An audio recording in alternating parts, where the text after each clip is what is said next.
대한민국의 동해 바다에도 세계에서 손꼽히는 유명한 다이빙 사이트에 견줄 수 있는 난파선 다이빙 사이트가 있다는 것을 알고 계신가요? 오늘은 가장 핫한 난파선 다이빙 포인트, 그리고 사고 조짐이 너무나도 많은 다이빙 포인트, 이렇게 두 가지의 큰 이슈로 유명세를 치르고 있는 중인 강릉 해중공원의 난파선 다이빙 포인트인 엠버 33과 스텔라 두 개의 다이빙 포인트 안내와 사고 사례를 되짚어보며 하루빨리 개선돼야 할 문제점들과 다이버들이 반드시 참고해야만 하는 안전사항들을 인식하는 시간을 가져보도록 하겠습니다.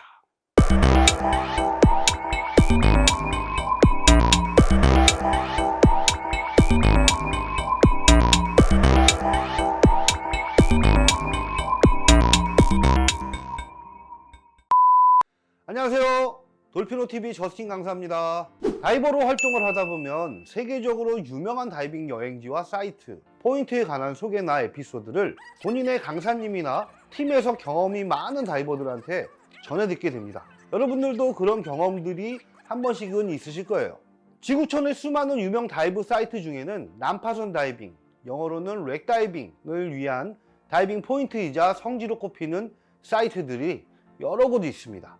발리의 툴란벤과 팔라우, 필리핀의 수빅과 코론, 그리고 요르단의 아카바 등은 지구촌에서 난파선 다이빙으로 손꼽히는 유명한 다이브 사이트들입니다.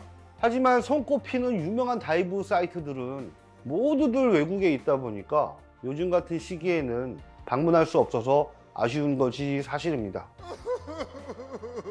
그리고 성지라고 불릴 정도의 유명세를 타고 있는 다이브 사이트들은 많은 다이버들의 방문이 끊이지 않기에 해당 사이트를 운영하는 나라의 다이빙 사이트 관리 체계는 문화재를 보호하는 정도로 관리 체계가 엄격하고 다이버들이 착용하는 글러브의 착용이 금지되거나 탐침봉의 사용이 제한되는 등의 여러 가지 필수 규칙들을 강요합니다. 물론 다이버들의 방문이 빈번하니 사이트가 훼손되지 않고 크고 작은 안전 문제와 사고가 발생하지 않도록 하는 것이겠죠.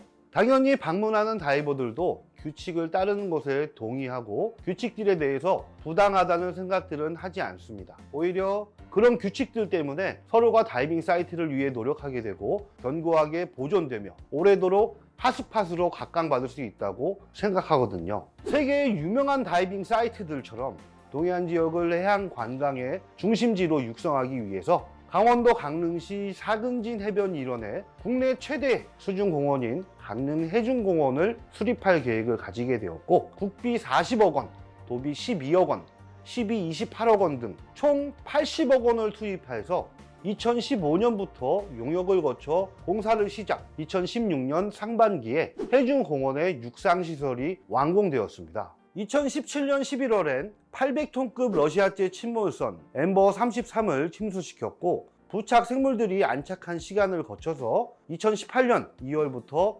일반인 다이버들에게 개방되었습니다. 그리고 3년 뒤인 2020년 5월에는 길이 62m, 높이 18.8m, 2,400톤급의 첫 번째 침몰선 엠버 33보다 훨씬 거대한 러시아제 트롤러선 스텔라를 추가로 침수시키고 수중 고정 작업을 거쳐서 한 달 뒤인 2020년 6월부터 일반인 다이버들에게 개방하였습니다. 대한민국의 동해 바다에 다이버들을 위한 특별하고 멋진 그리고 아주 재밌는 놀이터가 들어선 것입니다. 와, 예! 처음 강릉 해중공원이 들어섰을 때 인공어초가 하나 생기나 보네. 이런 시기에 동해에 멋진 난파선 포인트가 생기는 건가? 관리가 안 되니 얼마 못 가서 망가지겠지. 난파선이 생겨도 추운 동해에선 다이빙 안 갈 거야. 이제 한국에서도 다이빙할 맛이 나겠네. 해외에도 못 가는데 정말 신나고 좋네. 많은 다이버들은 이렇게 본인들의 생각을 이야기했고, 저 또한 다이버들의 의견에 상당수 동의했습니다. 강릉 해중공원이 많은 다이버들의 관심과 방문에 점차 활기를 띠고 있는 가운데 생각지도 않았던 여러 가지 문제점들이 발생할 수도 있을 것으로 보입니다. 다이버들은 하강을 위한 입수나 출수를 위해선 보트의 픽업을 기다리며 수면에서 대기하죠. 마찬가지로 픽업을 해주기 위한 다이빙 보트도 수면에서 대기합니다.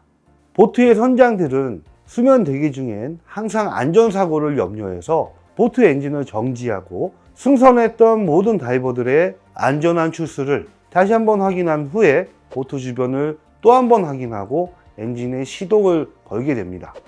다이버들은 기본적으로 본인과 팀의 안전을 위해서 다이빙을 마치고 수면으로 상승할 때는 SMB 등의 수면 표시 도구를 전개하며 출수합니다. 이것은 매우 당연한 다이버들의 출수 절차이지만 여러 가지 상황이나 문제 등으로 SMB 전개를 못하거나 이동하는 보트 아래에서 떠오르는 선장이 미처 예상하지 못한 상황이 일어나기도 합니다. 많은 다이버들이 다이빙 포인트로 몰리게 되면 다이버들을 태우고 오는 다이빙 보트들도 당연히 많이 몰리게 되겠죠. 많은 다이버들이 몰린 상황에선 확인되지 않은 다이버들의 갑작스런 출수로 사고를 당하지 않도록 보트 운행에 극도로 조심스럽고 예민하게 운행합니다.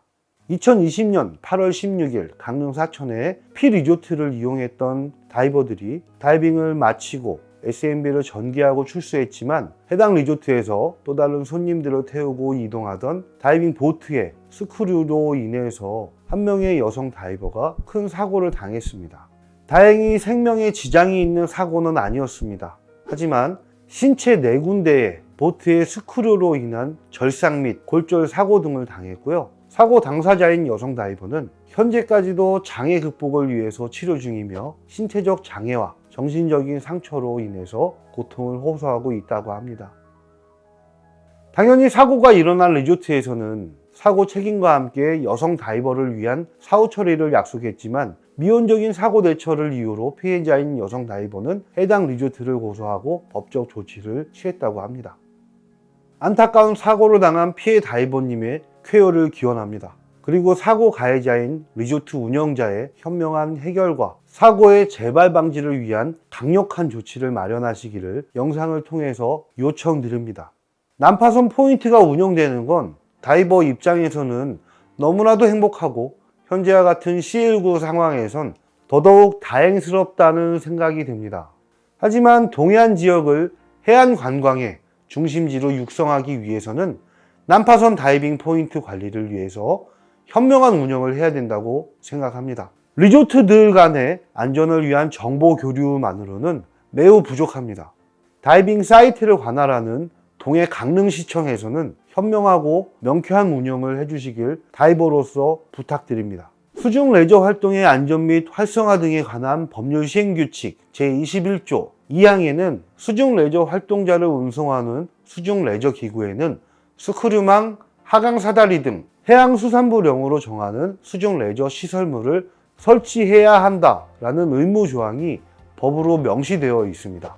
스크류망 설치로 인한 다이빙 보트의 성능을 감소시키는 요소인 탁상 행정 같은 법 조항보단 실질적인 관리를 위하여 해외 난파선 다이빙 포인트처럼 공무원이 직접 현장 관리를 하거나 리조트 운영자들 간에 서로를 배려하고 정보 공유와 포인트 관리 규칙이 제정되어서 다이버들과 리조트 운영자 모두가 서로를 배려할 수 있도록 하는 방안이 절실하고 반드시 필요하다고 여겨집니다. 영상을 보셨다면 꼭 좀 부탁드립니다. 강릉시청 공무원님들. 이와는 별도로 다이버들이 수중의 난파선 다이빙을 즐기면서 난파선 외부에 낙서를 하는 등의 정말로 몰상식한 행동들을 하고 있었습니다. 제가 다이빙을 할 때는 그분들이 안 보이더라고요. 어디 피해 다니는 건가요? 난파선을 훼손하는 등의 문제는 오늘부터라도 관리처인 동해 강릉시청에 제가 증거와 함께 고발토록 할 테니까 계속 해야 될지 그만해야 될지의 판단은 낙서 본자인 본인들이 알아서 잘 하시고 대가도 잘 치르시길 바랄게요. 다이버들을 위한 난파선, 우리 다이버들 스스로가 지켜야 하는 거 아닐까요? 이것으로 오늘 영상을 마치겠습니다.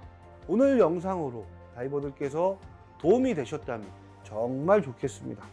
그리고 다이빙 활동을 하시면서 본인이 겪거나 목격한 사건, 사고에 대해서 저에게 제보해 주시길 부탁드립니다. 제보받은 내용은 영상으로 제작하도록 하겠습니다. 지금까지 돌피노TV의 저스틴 강사였습니다. 감사합니다.